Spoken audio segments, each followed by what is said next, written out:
Hello, Dreamcatchers, and welcome to another exciting day in the Writer's Haven. I am your host, Helena, and today in studio with me is award-winning writer and producer Sharyn Rothstein.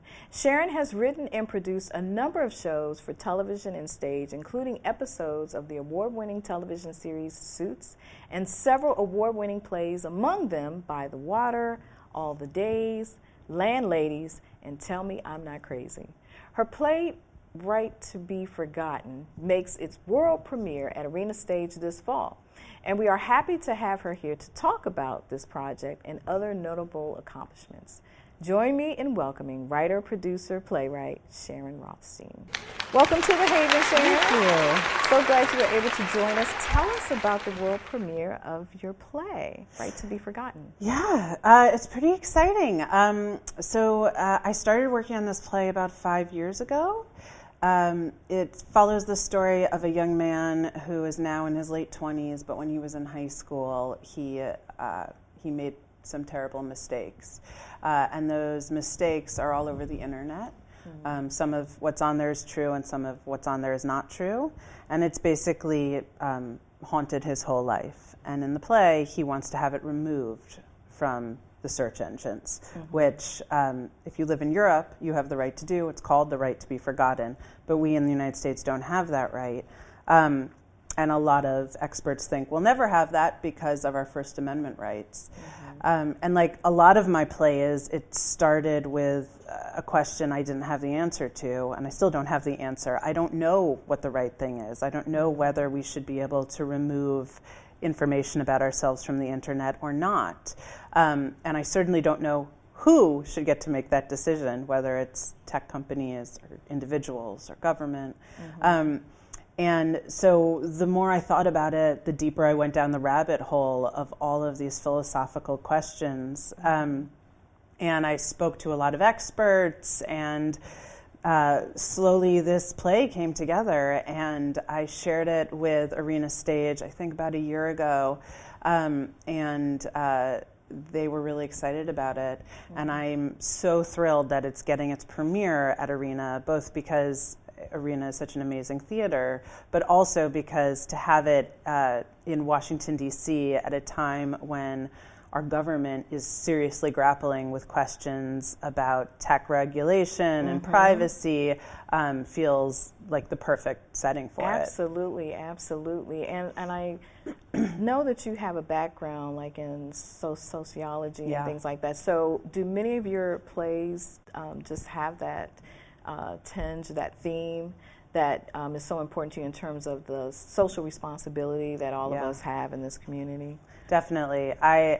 Yes, my undergraduate degree was in sociology, and I also have a master's in public health. Mm-hmm. And I'm constantly interested in politics, in civil discourse, in the idea of what is a community and what do we owe each other. Mm-hmm. And often an interest in some newsworthy topic will find its way into a deeper question about human relationships and who we are and who we want to be as individuals. And then that all gets thrown into the bubbling cauldron of my anxiety-riddled brain and creativity. That's a nicer way to put it. and out comes a play. Eventually. Yeah, that's great. Now, how long have you had this desire, or let me rephrase the question, your writer's journey? Mm-hmm. When did you begin? So I was one of those annoying kids who used to make my parents sit through lengthy plays at holiday dinners. My parents would probably say from the very beginning, I was always doodling. I was always writing short stories and in my head writing, kind of fairy tales and that kind of thing. Mm-hmm. And I was a theater kid in high school, but I never really wanted to perform. Mm-hmm. But, I think like a lot of people who end up in theater but are not actors, we're drawn to the theater. We love the energy of it. We love the feel of it. And yet we just feel wrong on stage. And I was always cast and even maybe idolize the process that the actors and the directors and everybody go through. And you're like, oh wow, that's just so amazing. Yeah, but they've then got when it. you try, I don't. They've got it. I don't. You know, I was always cast as like peasant woman number 6. No lines. I was always like the singing tree in the background of the forest. But you went into sociology. Yeah. So you knew that you had this yearning, this artistic bone in you, but you went in a different direction. I love the way that you synergized that, and it all just kind of came together for you as a playwright. But talk to us about why you moved in that direction, because I think a lot of people do that. They have that artistic bone, that flair, but then they don't really allow that to expand as they move on in their careers. Yeah, you know, it's such a great question, because I think you're so right. I got to college, I took an intro to theater class, and all of the incredibly gifted, passionate, exuberant actors in the class scared me out of my mind. And I froze.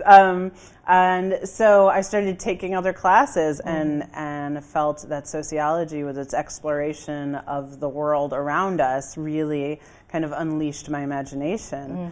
And to start to think really critically about the world and about government and culture was endlessly fascinating to me. It still is. And you know, the whole time I was still writing. I wrote plays in college, and I was incredibly fortunate in that I got into a writers collective called Young Blood in New York right after graduating college, and that was amazing because it gave me a community. And this was your bachelor's? Yes, okay. Yeah. So right after I graduated undergrad, I moved to New York, and I had gotten into this really wonderful writers group that's still around today, and it's a writers group for you have to be a playwright under the age of 30. So I stayed there till I aged out, until they gave me my papers and sent me along my way. But it was just a wonderful experience. I made friends in that group that are still my friends today, but also it really showed me how you can make a life as an artist in New York. And it gave me a lot of experience seeing my work on stage, which every young playwright needs to do in order to figure out what works and what doesn't work. Yeah. And do you recommend writers groups for folks who are out there writing as playwrights, or just writing for literature or whatever they're writing? I can't recommend them highly enough. I mean, I think that when you're young and you're starting out, they are invaluable because, like I said, they give you a community. They give you an idea of how you can make your life as a writer. But then as you get older and more experienced, you find that especially if you're a playwright, I mean, the entire thing about being a playwright is you need to hear your words out loud to know if they're working. So you can sit in your office banging away at the keys all you want until you hear how it sounds with other voices in a room. You don't really know if it's working. So to be able to bring your work to people that you respect and have them say it out loud, but then also get their feedback is wonderful. But Sharyn, when you're writing, do you hear your characters' voices as you're writing? Oh, that's a good question. I try to come up with good questions. You do. You really do. Do you hear their voice? Because you're birthing them. They're coming out of you. They're like your children. That's true. It's really true. You probably even know what they look like. You know what the things that irritates them, that angers them, that brings so much love to their hearts. And I just wonder if and the reason why I ask is a lot of writers of literature, they say that all the time. Like the voices in their head, they can't shut them up. They must write. That's totally true. So I just wonder with playwrights if that's true as well. I think it is true. I mean, I don't know that I hear them as much as I just know who they are, and I know what sounds right coming out of their mouth. You're completely right. There's a very intimate relationship with your characters. A writer that I know and love talks about how we think of them as our children and yet we torture them all the time.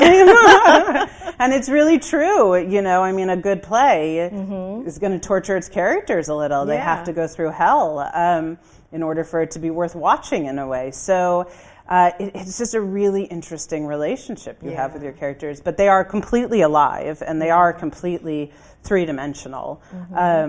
And I will kind of argue with them and they will argue with me. So I think to that extent, I am hearing their voice, but at the same time, it's almost more intimate than that because it's almost more, I just know when it's right coming from their mouth or not. Yeah. So let's talk a bit about your process. Now, you mentioned that, you know, social responsibility and correctness, or, you know, however way you want to couch it, is something that's a theme that's always just kind of resonating with you. So when you're actually sitting down to write, what does that process look like? Do you outline it? Do you just tell us how you go about that process of creating? Yeah.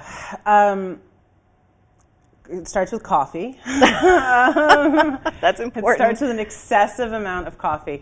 When I'm starting a new play, usually what will happen is I will try to give myself enough headspace to hear which characters have something to say about the subject. And does that character's voice just throughout the rest of the play, is that the perspective? Yes, although sometimes it changes. I've certainly had plays that started with a character telling me what the play was about, and then by the time that play got to stage, that character was gone. In fact, I find that kind of happens often because that character is often the least interesting dramatically.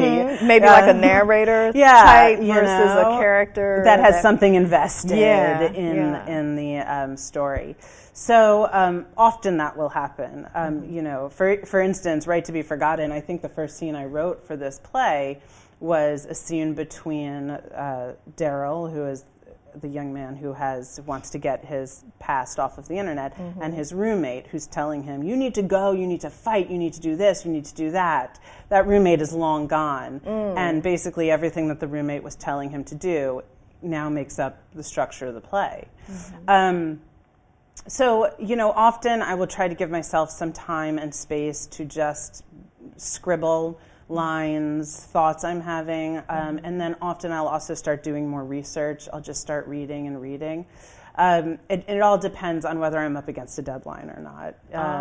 Okay. You know, if the play is a commission and it's like tick-tock, then I'll force myself to just start writing and see what happens. I don't tend to outline with theater. I like to kind of find what the story is based on what happens in the last scene I wrote and what feels. Do you write linearly or? I often write linearly. I don't always, but more often than not. And I also give myself permission to overwrite in the first draft and probably the second and third draft. So that usually by the time a play gets into rehearsal, I know, okay, I'm probably going to have to cut at least 10 pages out of this. And that's where being in rehearsal and having a director and a dramaturg is so invaluable. They can kind of look at me and go, you don't need the line. But also I get to hear it in the mouths of actors. And when you have really gifted actors, and I do for this arena production, I'm so lucky, you can hear what you need and what you don't need, because often a really wonderful actor is able to convey so much without the line. So it allows you to pull it out. And so I often find that the rehearsal process is a process of winnowing down to just what is most moving and most necessary. Gotcha. What are some of the challenges that you've had? Let's just stay with Right to be Forgotten. What were some of the challenges that you had in writing that? You know, this play is so, what's the right word? This play is so timely that absolutely. From the time I started writing it 5 years ago to now, it just feels like I'm constantly having to update it. I mean, even a few days ago, 48 state AGs came out and said that they were investigating the tech companies. Well, that is like a major plot point in my play. So I had to completely revamp what's going on in my play in order to take that into account. So there's been a tremendous amount with this play of research, staying on top of the research, staying on top of current events.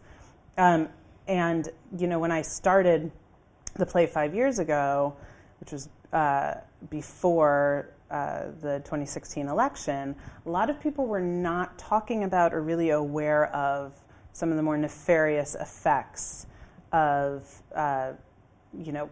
what can happen, for instance, if there's fake news online. And our awareness of all of that as a society has changed so much. Absolutely. That I had to change a lot of where my characters are coming from to reflect that. So that's been really interesting. So there was maybe some naivete, but now everybody's woke about it. Exactly. Yeah, I have one character in the play who's an attorney who's taking on these tech companies. And when I started writing the play, she was like, this lone wolf out in the wild howling about what's going on, and everyone was ignoring her or just thought she was being hyperbolic. Well, now no one thinks that anymore. So that has all had to change in order to reflect what's going on right now in American society. And that's been it's been incredibly rewarding to be able to keep it up to date. It's also really challenging. Okay, probably the most challenging play to date when it comes to that aspect of definitely. what you're saying? Yeah, it definitely is. Because this is the most, of all the plays I've written, this play has experts in it. These are lawyers who deal with these companies. One of the characters is a state's attorney general. So they actually do have to sound like they know what's going on. As opposed to, a play about a family just kind of talking about these issues and everybody That's a little bit lighter. Right, I can only imagine the research that you put into writing this play. It's been a tremendous amount of research, and Arena has been incredibly helpful in putting me in touch with experts. It's really been amazing. I just finished writing and producing on the television show Suits. I was lucky enough to be on that show for 5 years, and our series finale airs in 2 weeks. So I'm wrapping up 5 years working on Suits, which has been an amazing experience. And what that allows me to do is try new things in television. So I am working on a few different new television projects, and I'm also I'm teaching television writing at NYU. Okay, your alma mater? Yes. At the Tisch? Yes, School? at Tisch. Okay. So that's really fun. And then I have a bunch of other plays that are in development. I've been working for the past year on a stage adaptation of the film Hester Street, which is a really kind of beloved independent film. That's going to be a play with music that hopefully will find its way to a stage in the year ahead. And I've also been working on a commission for Manhattan Theater Club on a play about Margaret Chase Smith, who was she was the first woman who was both in the House of Representatives and a senator, but she was also the first Republican to stand up to Joseph McCarthy. And that's what the play is about. So those are... What's the working title? Declaration of Conscience, which is the name of the speech she gave on the floor of the Senate. So those are these kind of two major projects that are going to take me into the next year. Very exciting. Looking forward to hearing more from you. Now, before we wrap, what advice would you give to an aspiring playwright for television or for the stage, just given your experience and what you know about the field? I would say the first thing is don't believe anyone who says you can't do it, and don't believe the people who are like, playwright, I'm so sorry. It's not easy, but nothing worth doing is easy. And when you get to do the thing that you're passionate about for a living, it is such an honor. And it really fills your heart well. Oh, it's amazing. Yeah. It's amazing. And, you know, there have been so many times where I've found myself, you know, in just this summer, for instance, in Williamstown, Massachusetts for a month working on a play. And what a fantastic way to spend a summer and to spend a life. Yeah. So it's really wonderful and thrilling, and I feel like there's a lot of scaremongering out there. But the truth is, if you feel it in you, if you need to write, then you should be writing. And that's the second piece of advice, which is just keep writing. Yeah. You can't stop. You can't stop. You can't become afraid of the rejection. You can't start thinking to yourself like, oh, I'll just do it tomorrow. You just have to keep doing it. Yeah.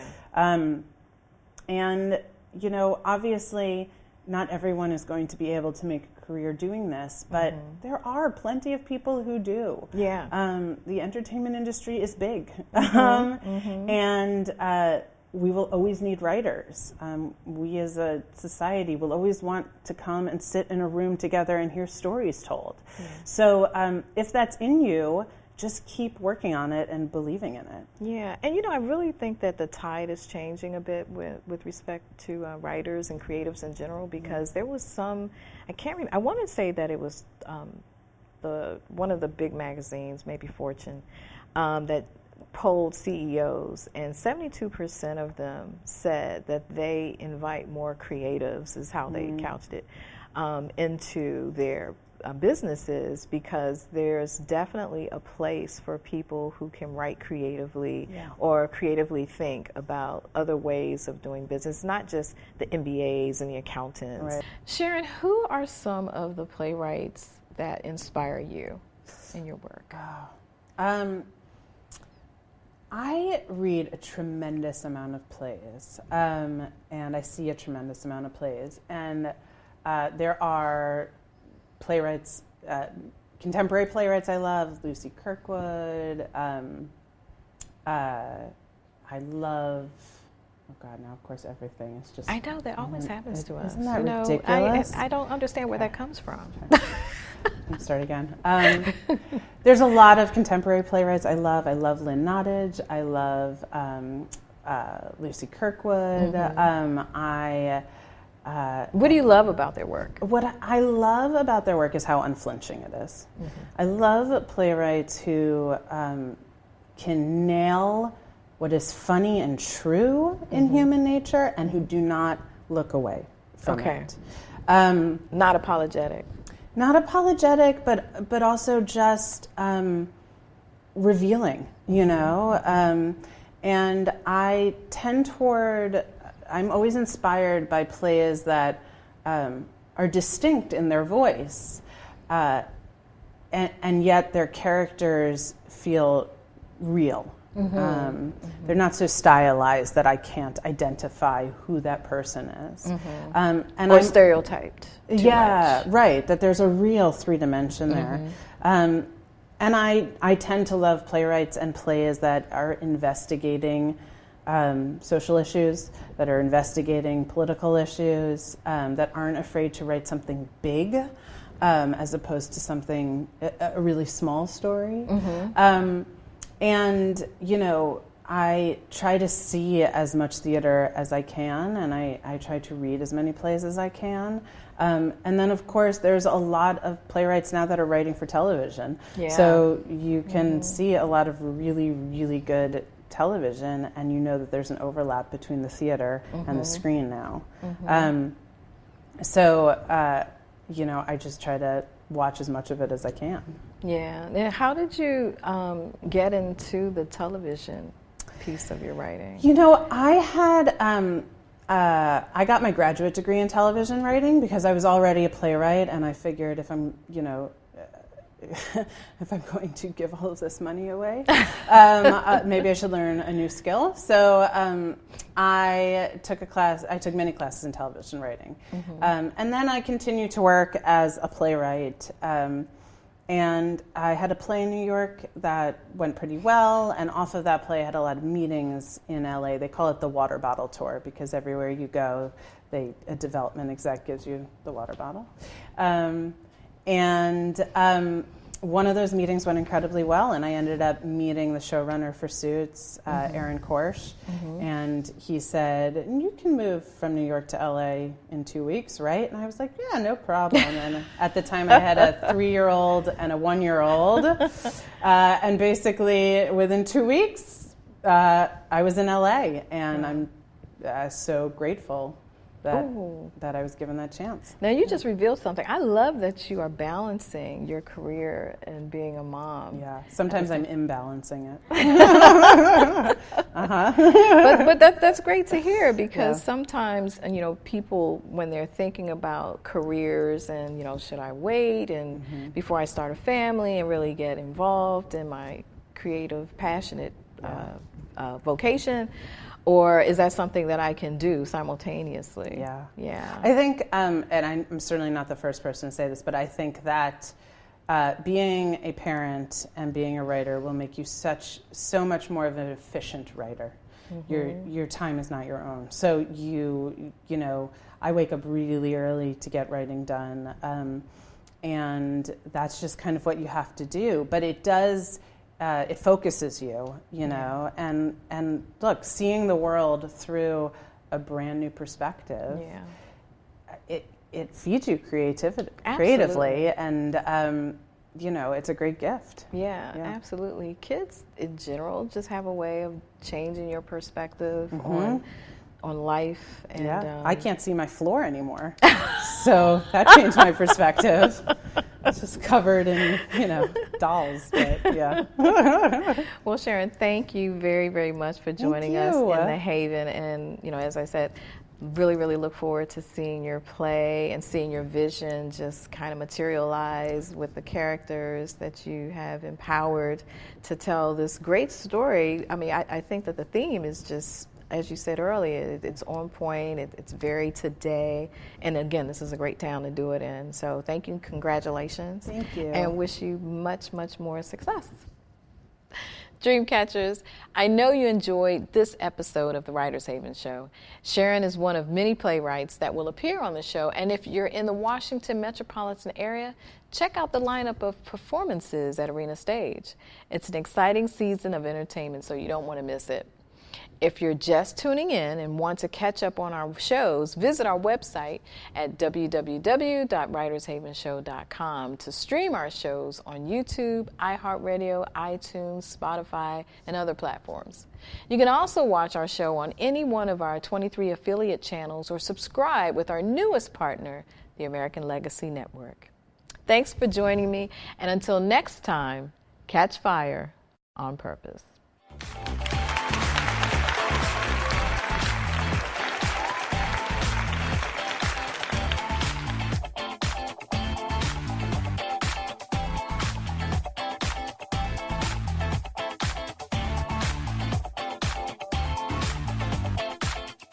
Hey, did you know 2.4 million loving cats and dogs in shelters and rescues need our help to find a home? Let's go to theshelterpetproject.org and meet if you are in a shelter near you.